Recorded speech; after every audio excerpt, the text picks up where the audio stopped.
Hi friends. సాయంత్రం అవ్వగానే ఏమైనా స్నాక్స్ తినాలనిపిస్తుంది కదా! అందులోనూ వర్షం పడుతుంటే. స్నాక్స్‌లో టాప్ అంటే మిర్చి బజ్జీ.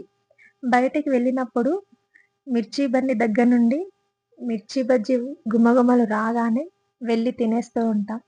ఇంట్లో ప్రిపేర్ చేసినా కూడా మిర్చి బజ్జీ అంతే క్రిస్పీగా రావాలంటే కాస్త బియ్యపు పిండి యాడ్ చేసుకోవాలి శనగపిండిలో.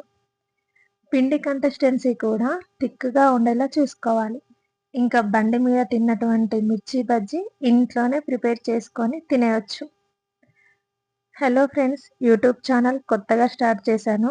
మీరు లైక్ చేసి, సబ్స్క్రైబ్ చేసుకొని సపోర్ట్ చేయండి ఫ్రెండ్స్. ఆయిల్‌లో గోల్డెన్ బ్రౌన్ కలర్ వచ్చేలా మంచిగా ఫ్రై చేసుకొని, ఉల్లిపాయలు వేసుకొని తింటే ఆహా! చాలా బావుంటుంది కదా! ఆ రోజు ఈవినింగ్ స్నాక్స్ టైమ్